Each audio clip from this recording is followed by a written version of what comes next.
আসসালামু আলাইকুম। আজকের ভিডিওতে আমি আপনাদের কামিজ কাটিং করে দেখাবো। এই ভিডিওটি স্পেশালি তাদের জন্য যারা একদমই কামিজ কাটতে জানেন না আর যাদের কামিজের ফিটিং বা শেপ ভালো হয় না। ভিডিওটি স্কিপ না করে শেষ পর্যন্ত দেখলে আপনিও খুব সহজে কামিজ কাটতে পারবেন। আপনারা স্ক্রিনে পেপার দিয়ে কাটা একটা কামিজের প্যাটার্ন দেখতে পাচ্ছেন। কামিজ কাটিং করার পর মেইনলি এরকম একটা শেপের হয়।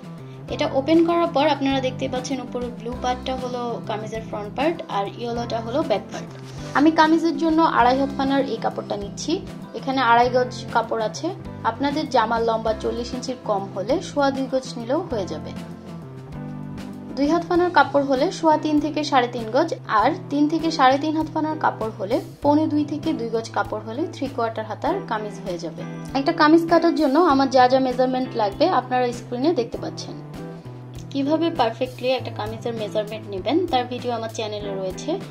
আমি ভিডিওটির লিংক ডেসক্রিপশন বক্সে দিয়ে দিব।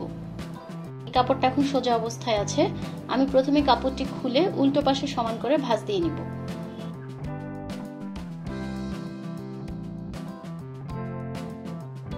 কামিজের সবথেকে চওড়া অংশ হলো ঘের। এই জামার ঘের হবে 24 ইঞ্চি, তাই 24 ইঞ্চি থেকে 2 ইঞ্চি বেশি কাপড় নিতে হবে। আমি দুই দিকে সমান হওয়ার জন্য 26 ইঞ্চিতে মার্ক করে নিলাম।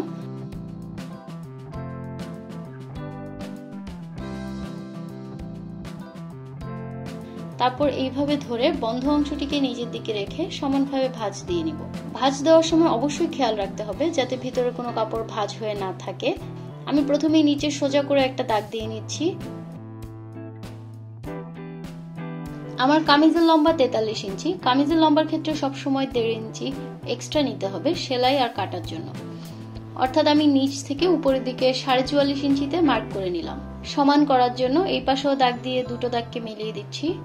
কামিজের উপরের অংশকে আপনাদের বাম হাতের দিকে এবং কামিজের নিচের অংশকে ডান হাতের দিকে রেখে বিছিয়ে নেবেন। এখন আমি এই পাশে কামিজের গলা করব।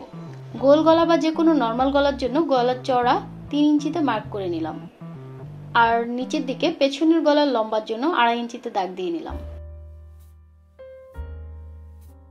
আর সামনের গোল গলার জন্য 5 ইঞ্চিতে দাগ দিচ্ছি। আমি একটু ছোট গলা পরি, আপনারা চাইলে গোল গলার জন্য 6.5 ইঞ্চি পর্যন্ত রাখতে পারেন, আর অন্য কোনো গলা হলে 7 ইঞ্চি পর্যন্ত মার্ক করবেন। তারপর এখানে সামনে পেছনে দুটো গলার জন্যই সমান করে বক্স করে নিচ্ছি। আপনারা স্ক্রিনে দেখতে পাচ্ছেন শোল্ডারের মেজারমেন্ট রয়েছে 14 ইঞ্চ। এই 14 ইঞ্চের 2 ভাগের 1 ভাগ 7 ইঞ্চিতে এই বরাবর দাগ দিয়ে নিব। আমি কামিজ, ব্লাউজ আর বাচ্চাদের জামার ক্ষেত্রে কাঁধের অ্যালাউন্স নেই না। আপনারা চাইলে 1/2 ইঞ্চের মতো অ্যালাউন্স নিতে পারেন। যে কোনো কামিজের ক্ষেত্রে শোল্ডার যা নেবেন তার থেকে 1/2 ইঞ্চি বেশি নিচের দিকে কামিজের বুক লাইন নিতে হবে। অর্থাৎ এই কামিজের শোল্ডার যেহেতু 7 ইঞ্চি, তাই 7.5 ইঞ্চি নিচে এর বুক লাইন হবে। আপনাদের শোল্ডার অনুযায়ী আপনারা বুক লাইন ড্র করে নেবেন। আর্ম হোলের জন্য বক্সটা সমান করার জন্য এই পাশ থেকেও 7 ইঞ্চি মেপে নিয়ে যোগ করে দিলাম। এখন কামিজের ফ্রন্ট পার্টের বগল ছাট অথবা তাল পার্টের জন্য ভিতরের দিকে 1 ইঞ্চিতে মার্ক করে নিব। তারপর উপর থেকে স্কেল দিয়ে এইভাবে যোগ করে দিব। শোল্ডারের এখানে 1/2 ইঞ্চি নিচের দিকে দাগ দিয়ে এইভাবে যোগ করে নিব। এটাকে শোল্ডার ডাউন বলা হয়। কামিজের শেপ বা ফিটিং ভালো হওয়ার জন্য এর বুক লাইন, কোমর আর হিপ লাইন জানা খুবই দরকার। বুক লাইন কিভাবে পাবেন সেটা আগেই বলেছি। আর কোমর লাইনের ক্ষেত্রে শোল্ডার থেকে 14 থেকে 16 ইঞ্চি নিচের দিকে কোমর লাইন থাকে, আর শোল্ডার থেকে 21 থেকে 23 ইঞ্চি নিচের দিকে হিপ লাইন থাকে। আপনার হাইট কম হলে কোমর লাইন 14 ইঞ্চিতে আর হিপ লাইন 21 ইঞ্চিতে নিতে পারেন। মোটামুটি হাইট হলে কোমর লাইন 15 ইঞ্চিতে আর হিপ লাইন 21.5 থেকে 22.5 ইঞ্চিতে নিতে পারেন। আমি কোমর লাইন 15 ইঞ্চিতে নিচ্ছি আর হিপ লাইন 21.5 ইঞ্চি।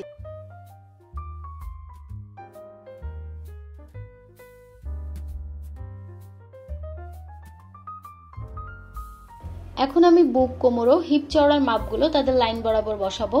আপনারা স্ক্রিনে দেখতে পাচ্ছেন ছাতি বা বুকের চওড়া রয়েছে 37 ইঞ্চি। এখানে যেহেতু 4 পার্ট কাপড় রয়েছে তাই বুক, কোমর এবং হিপের চওড়ার মাপকে 4 দিয়ে ভাগ করে নিতে হবে। 37 ইঞ্চির 4 ভাগের 1 ভাগ হলো 9.25 ইঞ্চি। আপনারা এভাবে ফিতা দিয়েও খুব সহজেই 4 ভাগ করে নিতে পারেন। এখন 9.25 ইঞ্চিতে দাগ দিয়ে কাটার জন্য এক্সট্রা 1 ইঞ্চিতে দাগ দিয়ে নিলাম। এখানে কোমরের মাপ রয়েছে 32 ইঞ্চি। এর 4 ভাগের 1 ভাগ 8 ইঞ্চিতে দাগ দিয়ে আরো এক্সট্রা 1 ইঞ্চিতে দাগ দিয়ে নিলাম। আপনারা মেজারমেন্ট ট্যাপের ডিটেইলস ভিডিও দেখতে চাইলে কমেন্ট করে জানাবেন। আপনারা স্ক্রিনে দেখতে পাচ্ছেন হিপের মাপ রয়েছে 38 ইঞ্চি। 38 ইঞ্চির 4 ভাগের 1 ভাগ হলো 9.5 ইঞ্চি। আমি 9.5 ইঞ্চিতে দাগ দিয়ে নিচ্ছি আর কাপড় কাটার জন্য এক্সট্রা 1 ইঞ্চিতে একটা দাগ দিয়ে নিলাম। এখন আপনারা দেখতে পাচ্ছেন ঘেরের মাপ রয়েছে 24 ইঞ্চি। ঘেরের মাপকে মূলত 2 ভাগ করতে হয়। 24 ইঞ্চির 2 ভাগের 1 ভাগ হলো 12 ইঞ্চি। তো আমি 12 ইঞ্চিতে একটা দাগ দিয়ে আর কাটার জন্য এক্সট্রা 1 ইঞ্চি নিয়ে নিচ্ছি। আপনারা কখনোই স্কেল দিয়ে দাগগুলো যোগ করবেন না, এতে করে কামিজের শেপ নষ্ট হয়ে যায়। শেপ কাটকে এইভাবে ধরে দাগগুলো যোগ করবেন। আমি নর্মালি দাগগুলো যোগ করার পর আবার হাত দিয়ে ঠিক করে নিই। আপনারা চাইলে কাপড় কাটার দাগগুলোকেও যোগ করে নিতে পারেন, এতে করে কাটাটা সমান হবে।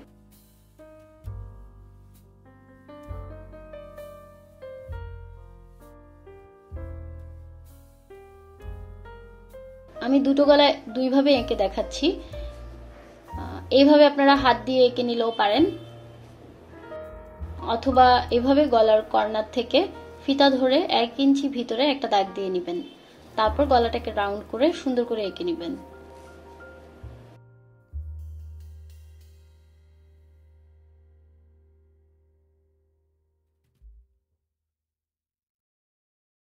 আর্মহোল শেপের ক্ষেত্রে এই দুটো দাগের মাঝখান বরাবর আন্দাজ করে এইভাবে ড্র করে নেবেন। আর ফ্রন্ট পার্টের ক্ষেত্রে উপর থেকে এভাবে এঁকে নিতে হবে, দুটো পয়েন্ট একই জায়গায় এসে মিলবে। এখন আমি কামিজটা কেটে নিব। যেহেতু আমাদের কামিজের ব্যাক পার্টটা বড়, তাই ব্যাক পার্ট অনুযায়ী কাটতে হবে। তাই আমি পেছনের গলা কেটে এইভাবে পুরো জামাটা কেটে নিচ্ছি।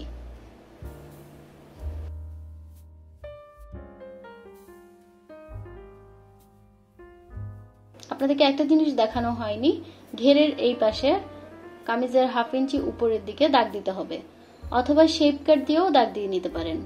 এতে করে জামার কোনো কোনা বের হবে না।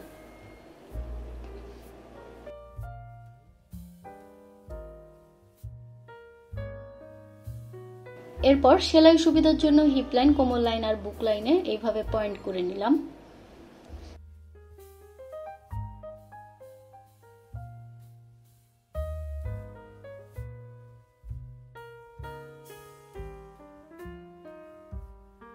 এখন ফ্রন্ট পার্টের গলা আর তাল পাট কাটার জন্য ব্যাক পার্টটাকে এইভাবে সরিয়ে আবার ফ্রন্ট পার্টটাকে সমানভাবে বিছিয়ে নিচ্ছি।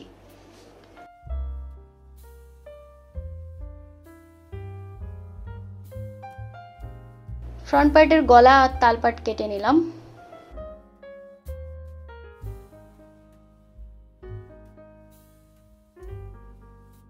আমার কামিজ কাটা হয়ে গেল।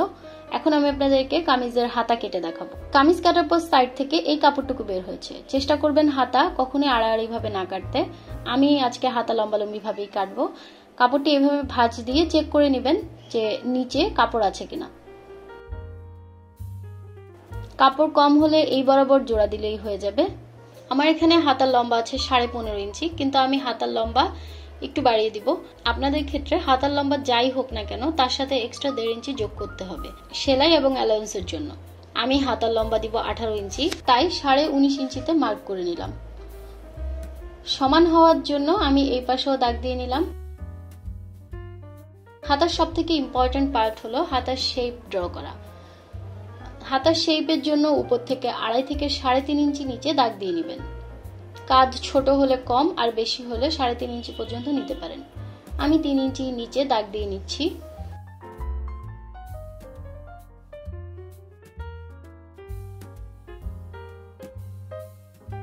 আর চড়ার মাপ নেওয়ার ক্ষেত্রে বুক লাইন থেকে 1/2 ইঞ্চি থেকে 1.5 ইঞ্চি বেশি নিতে পারেন। আমি চওড়ার জন্য বুক লাইন 7.5 থেকে 1/2 ইঞ্চি বেশি অর্থাৎ 8 ইঞ্চিতে দাগ দিয়ে নিলাম। আর সেলাইয়ের জন্য 1 ইঞ্চি এক্সট্রা কাপড় নিচ্ছি। আমার এখানে হাতার মুহুরি আছে 10 ইঞ্চি। মুহুরিকে 2 ভাগ করতে হয়। আমি হাতার মুহুরি এত চাপা দিব না, কিছুটা এই হাতাটার মতো দিব। আর এই হাতার মুহুরি হচ্ছে 17 ইঞ্চি। 17 ইঞ্চির অর্ধেক হলো 8.5 ইঞ্চি। এখন এই দাগ বরাবর 8.5 ইঞ্চিতে একটা মার্ক করে নিব। আর কাপড় কাটার জন্য এক্সট্রা 1 ইঞ্চিতে একটা দাগ দিয়ে নিব। তারপর মাঝ বরাবর একটা দাগ দিয়ে শেপ কাট দিয়ে হাতার শেপ করে নিলাম। আর যদি আপনারা মুহুরি 10 রাখতে চান সেক্ষেত্রে 5 ইঞ্চিতে দাগ দিয়ে শেপ কাট দিয়ে এইভাবে যোগ করে নেবেন। এখন হাতার জয়েন্টের দিকে শেপের জন্য 1 থেকে 1.5 ইঞ্চি বাদ দিয়ে এইভাবে হাত দিয়ে ড্র করে নেবেন।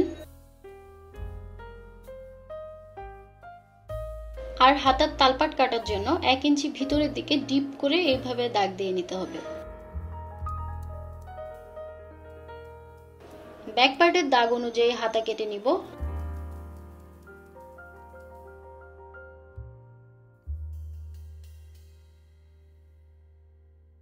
তারপর হাতা দুটোকে এইভাবে ওপেন করে দুটো পার্টের তালপাট কেটে নিব। ভাঁজ রাখা অবস্থায় কাটলেও হবে, কিন্তু ভাঁজ রাখা অবস্থায় কাটলে নিচের অংশ কেটে যাওয়ার ভয় থাকে, তাই হাতা দুটোকে খুলে নিলে ভালো হয়। আপনারা দেখতেই পেলেন কামিজ কাটা কতটা সহজ। পরবর্তী ভিডিওতে আমি আপনাদের এই কামিজটা সেলাই করে দেখাবো। ক্রাফট থেরাপির ভিডিও ভালো লাগলে সাবস্ক্রাইব করুন চ্যানেলটি, আর নতুন ভিডিওর জন্য পাশে থাকা বেল আইকনটি প্রেস করুন। এই ভিডিও নিয়ে আপনাদের জিজ্ঞাসা আর যে কোনো মন্তব্য লিখে জানান কমেন্ট বক্সে। আল্লাহ হাফেজ।